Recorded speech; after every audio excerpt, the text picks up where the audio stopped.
하나님의 말씀은 히브리서 1장 5절부터 14절까지 말씀입니다.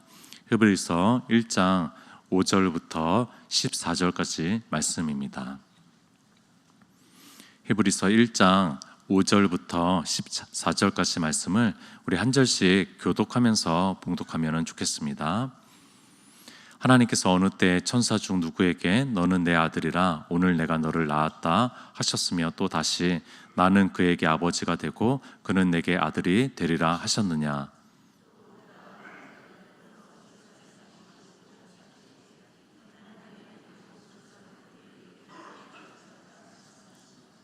또 천사들에 관하여는 그는 그의 천사들을 바람으로 그의 사역자들을 불꽃으로 삼으시느니라 하셨으되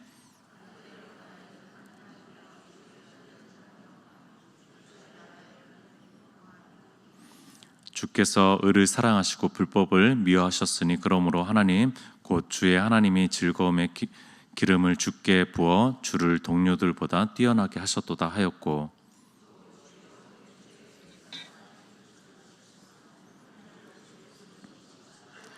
그것들은 멸망할 것이나 오직 주는 영존할 것이요 그것들은 다 옷과 같이 낡아지리니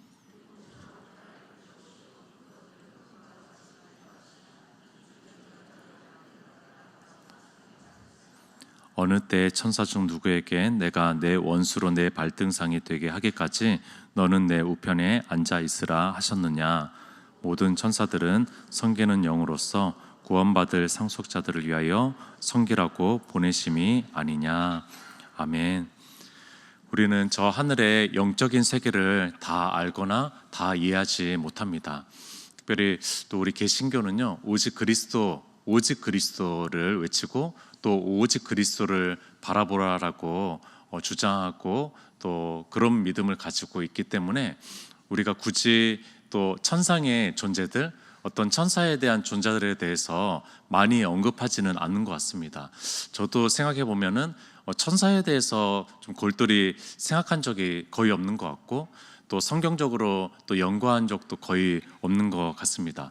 반면에 이제 카톨릭은요, 찬송가나 또 교리서에도 보면은 이 천사들에 대한 이야기들이 나오고 상당히 그 거룩한 천사들에 대한 존중함이 느껴지는 그런 글들도 있고요. 또 성화들을 보아도 천사들의 성화들이 많이 나오는 것을 볼 수가 있는데 유난히 또 개신교는 예수 그리스도 그분에 대한 마음을 가지고 신앙하고 있기 때문에 이 천사에 대한 언급을 잘 안 하는 것 같습니다. 오늘 좀 천사에 대한 이야기를 좀 하려고 합니다. 청각장애인을 섬기는 한 목사님께서 이런 얘기를 하시더라고요. 청각장애인 분들이 복음화율이 가장 낮다라는 얘기를 하시더라고요. 그러니까 장애인 유형 중에서 청각장애인 분들이 가장 복음화율이 낮다. 제가 이제 청각장애인 분들을 폄하하려고 하는 이야기는 아닙니다. 이론적으로 또 그분은 실제적인 경험을 통해 가지고 이 청각장애인 분들이 복음화율이 낮은 이유가 이런 거라는 거죠. 역시 이제 듣는 것이 중요한데 이 들음이 잘 안 되니까 눈에 보여지는 것에 조금 더 집중할 수밖에 없기 때문에 그러는 거죠. 이런 얘기를 하셨습니다. 그 목사님께서 들어야지 천국이 상상이 됩니다. 천국이 그려지는 거죠. 그러니까 눈에 보여지는 것에 우리가 보다 보면은 이 영적인 세계에 또 천국이라는 것이 느껴지지 않지만 그러나 들음으로 인해서 천국이 바라보게 되어지고 소망이 생기고 그렇다라고 얘기를 하는 것이더라고요. 그러니까 보이는 것이 아닌 보이지 않는 것을 보려면은 들어야 된다라는 겁니다. 그만큼 귀의 역할이 굉장히 중요하다라는 거죠. 믿음은 들음에서 나는 것이 맞는가 봅니다. 그런 면에서 우리는 오늘날 비영적인 세계를 살아간다라는 생각을 해봅니다. 우리는 보이는 것에 너무 몰두한 시대를 살아가고 있기 때문에 우리가 보이지 않는 것을 잘 못 보는 그런 시대를 살아가고 있죠. 전 세계에 하나님께서 창조한 피조 세계이긴 하지만 그 피조 세계가 너무나 아름답잖아요. 우리가 영상만 봐도요, 영상 매체만 통해도 TV만 켜도요, 그런 아름다운 자연 피조 세계를 볼 수 있는 세계이고요, 그런 시대이고요. 그리고 유난히 우리나라는 외모에 대한 집착이 굉장히 크죠. 그래서 화장품 기술이 전 세계에서 가장 탁월하고 또 패션 유행에 대한 그 민감성이 굉장히 높아서 이 외모에 대한 부분들이 굉장히 높은 시대를 살아가고 있고요. 또 최첨단 문명이기로 우리가 손에 들려진 그 기기만 통해서도 24시간 우리는 흥미로운 눈 볼거리를 얻을 수 있는 시대를 살아가고 있는 것입니다. 우리 서울만 해도요, 야경이 왜 이렇게 아름다워요.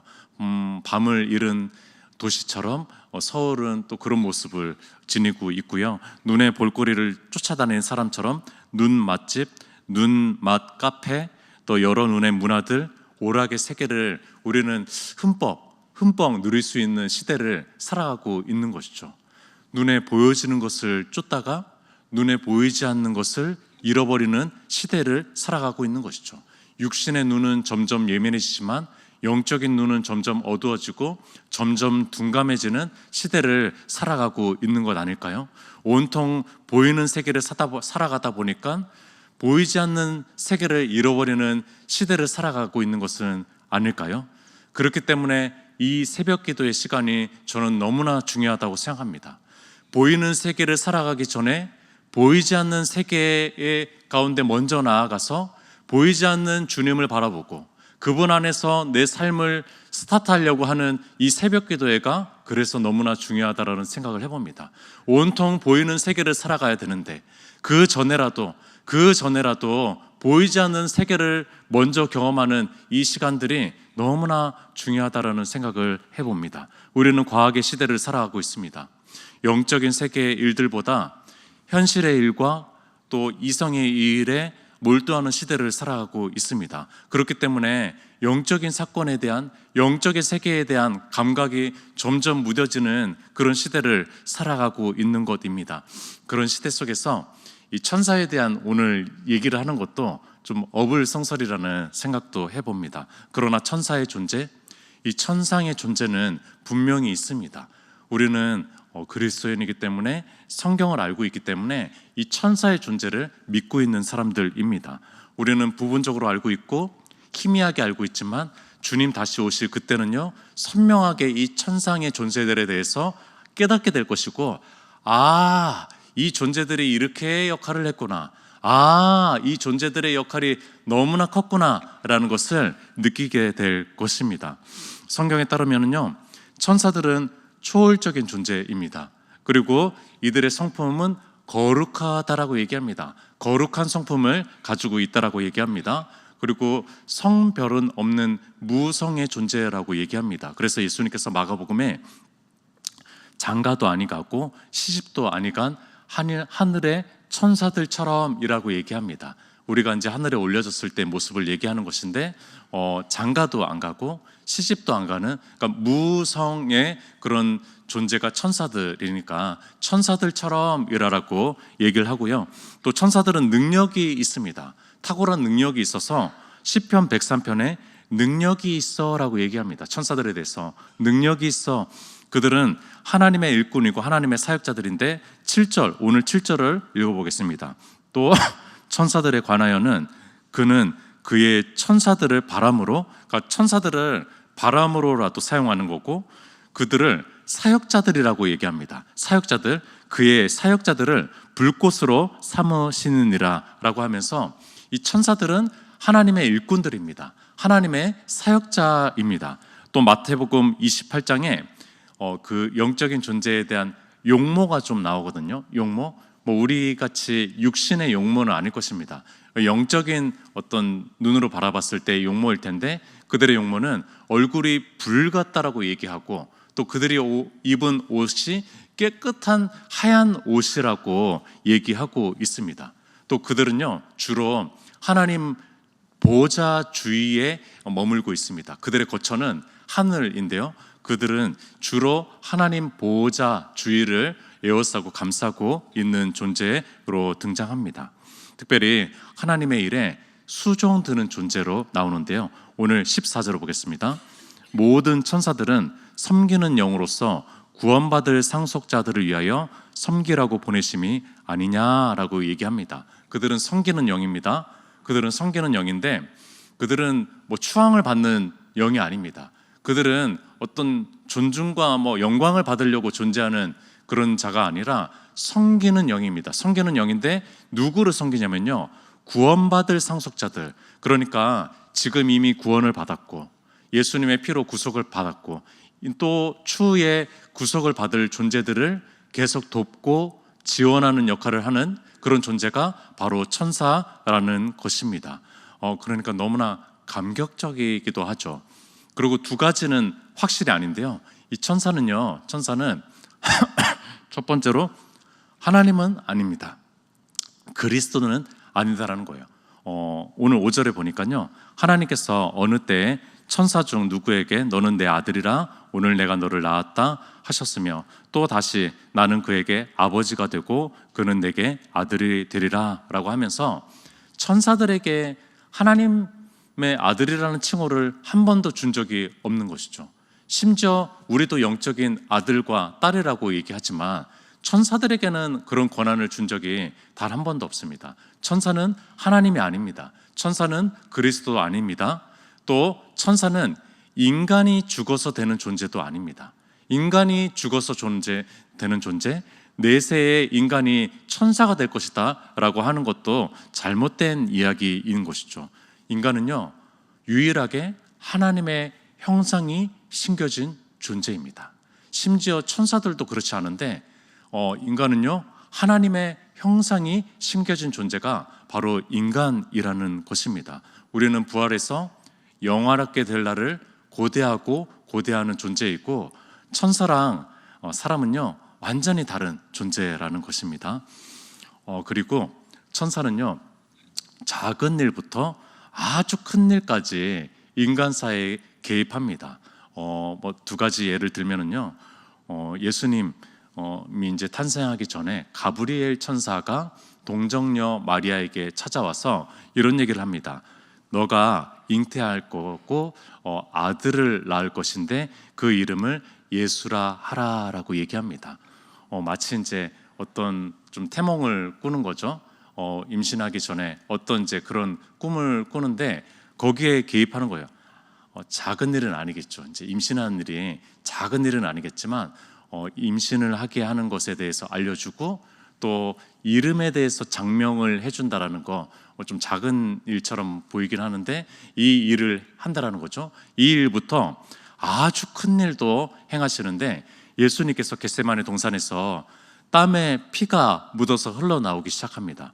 극심한 스트레스로 십자가를 놔두고 극심하게 처절하게 기도를 하는 그 상황 속에서 이런 표현이 나옵니다. 누가복음에 천사가 하늘로부터 예수께 나타나 힘을 더하더라 라는 말이 나옵니다. 제자들도 잠자고 있어요. 누구도 도움이 되지 못하고 있는 상황입니다. 오직 단독자로 하나님 아버지와 아들 예수가 서 있어서 그 겟세마네 동산에서 피가 땀에 묻어서 나올 모세혈관이 안에 터진 것이죠.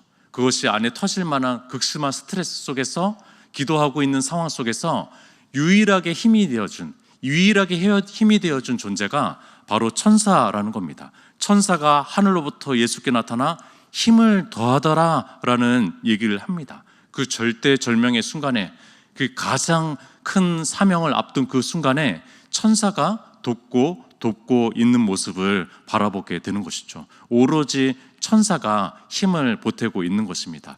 예수님 부활 사건에는 천사들이 더 많이 나오는데요, 천사가 예수님의 무덤의 돌을 굴린 것은 너무나 잘 아는 사실입니다. 아니, 물리적 행사까지 한다라는 거예요. 이 천사는 영적인 존재이지만 초월하는 힘이 있고 또 어떤 능력이 있어서 물리적 행사를 가할 수 있는 존재가 또 이 천사라는 것입니다. 울고 있는 마리아에게 찾아가서 예수님의 부활 소식을 알려주고 위로한 자가 바로 천사입니다. 고통 중에 있었던 제자들에게 먼저 찾아가서 예수님이 부활했다라고 전해준 그 존재가 천사입니다. 사람이었으면은 그것을 해석해내지 못해서 전하지 못했을 것입니다. 그러나 첫 번째 전달자로 하나님께서는 그의 사역자인 천사를 통해서 이 얘기를 해석해주고 이 얘기를 알려주기 시작한 것이죠.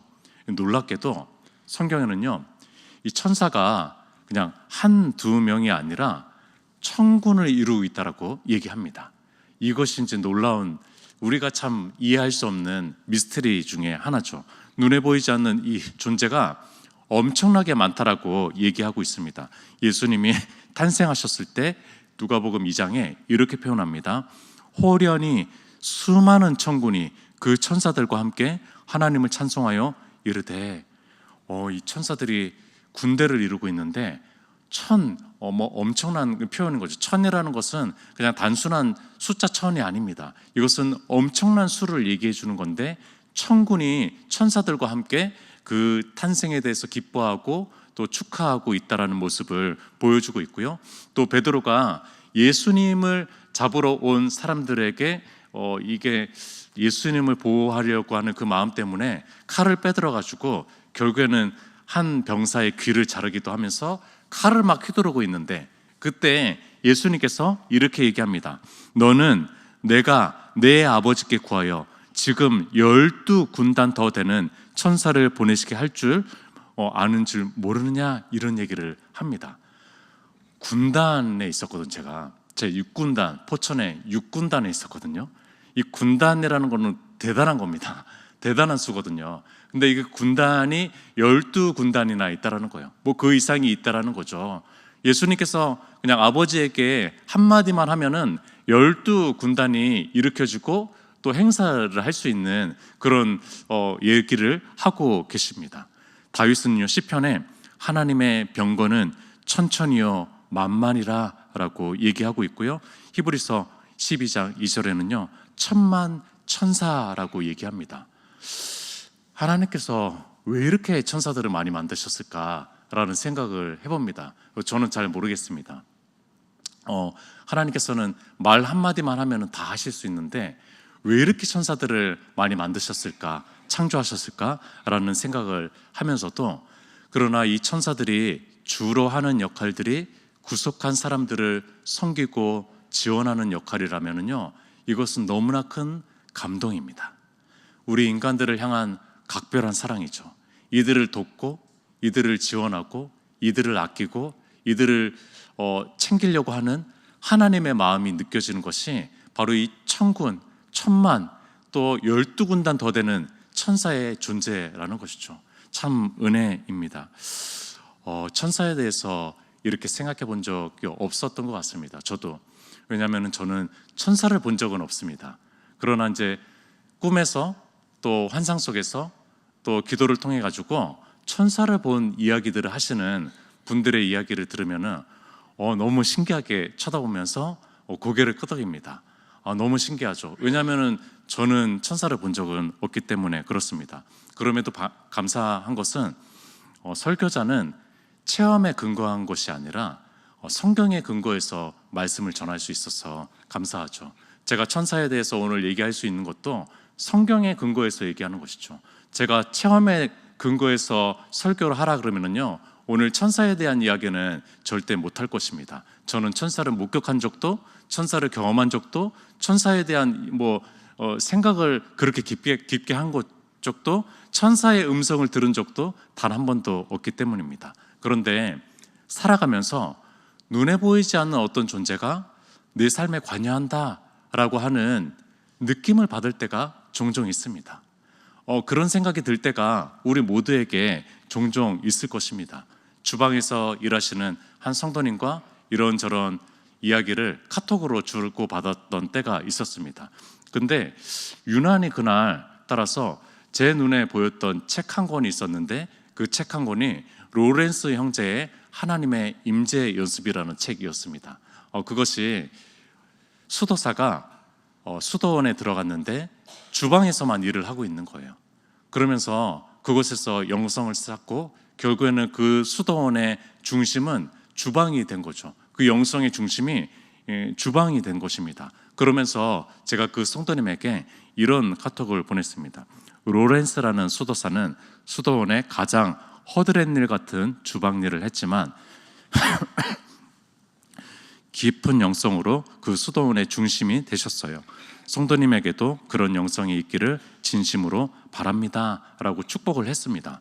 그런데 그 며칠 후에 주일 예배 때 담임 목사님께서 이 로렌스 형제의 하나님의 임재 연습이라는 책을 소개하는 것을 들으면서 이 성도님이 그것을 들으면서 하나님의 뜻처럼 느껴졌어요 라고 고백을 하시더라고요. 다시 그 카톡을 보내시면서 하나님의 뜻처럼 느껴졌어요 라고 하는 것이죠. 이런 생각이 드는 거예요. 그 책이 왜 거기에 있지? 이 책이 왜 눈에 그렇게 보이는 것이지? 뭐 제 기억의 오류일 수도 있지만 그 책을 분명히 거기에 놓지 않았는데 라는 생각을 하면서 이 책을 누군가가 놓았을까? 라는 생각이 드는 것이죠. 우리는 그런 경험들이 종종 있습니다. 뭐 보이지 않는 존재가 이런 일들을 하고 있나? 내게 개입하고 관여하고 있나? 라는 생각을 가지면서 이 모든 것들이 하나님의 섭리 안에 있나? 라는 생각을 느낄 때가 있습니다. 13세기의 저명한 신학자인 정말 대단한 천재죠. 토마스 아퀴나스라는 이 신학자가 이런 얘기를 합니다. 하나님의 천사들이 하는 일은 심지어 세속적인 일에서도 하나님의 섭리의 계획을 실행하는 것이다. 이 천사들은 종교적인 일에 뿐만이 아니라 세속적인 일에서도 개입하고 하나님의 섭리를 이루어간다라고 얘기하고요. 존 칼빈은 천사들은 하나님의 은혜와 도움을 우리에게 전달하고 나누어지는 일을 한다라는 것이죠. 하나님께서는 스스로도 다 하실 수 있지만 그러나 천사라는 존재를 통해 가지고 당신의 은혜와 당신의 도움을 그들을 통해서 그들을 매개 삼아서 일하신다라고 얘기하는 것이죠. 마니또 게임 아시죠? 마니또가 스페인어로 비밀 친구, 보이지 않는 친구라는 뜻입니다. 그래서 몇 주 동안 마니또를 삼아가지고 보이지 않는, 누군지는 몰라요. 그 사람이 누군지는 모르지만 제비뽑기로 뽑았으니까 누군지는 모릅니다. 그 사람을 비밀스럽게 돕는 거죠. 또 비밀 편지를 보내는 거죠. 누구인지 모르게 계속 편지를 보내고 또 문자를 보내고 또 어떤 섬김을 하고 선물을 주는 역할을 하는 것이죠. 천사들이 이런 역할이라는 생각이 듭니다. 그거는 우리의 눈에 보여지는 실존인데 그냥 이름만 모르는 거지만 천사들은 실제로 우리의 육신의 눈에서는 보이지는 않지만 그러나 끊임없이 우리를 돕고 우리와 함께하고 또 우리에게 도움을 주고 또 실제적인 영향을 끼치는 그런 존재가 이 보이지 않는 천사라는 것인데, 이 천사가 천군을 이루고 있고 천만을 이루고 있고 어마어마한 많은 수를 이루고 있다라는 것이죠. 우리에게 눈에 보이지 않는 섬김이가 있습니다. 마니또가 있다라는 거예요. 그것은 하나님의 놀라운 사랑입니다. 이것은 하나님의 우리가 이해할 수 없는 각별한 사랑입니다. 사람을 위해서 이렇게까지 하신다고? 아니, 이 보잘것없는 사람을 위해서 이렇게까지 하신다고?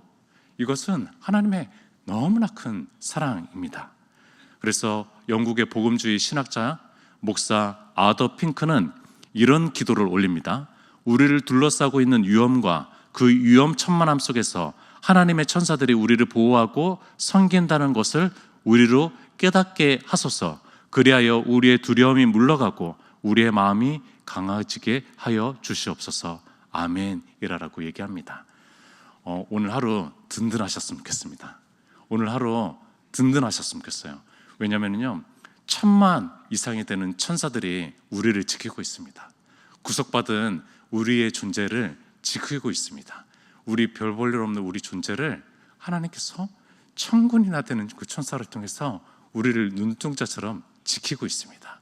그 사실 안에서 오늘도 든든하게 또 담대하게 또 주님의 복음을 가지고 살아가시는 우리 귀한 성도님들 되셨으면 좋겠습니다. 함께 기도하도록 하겠습니다.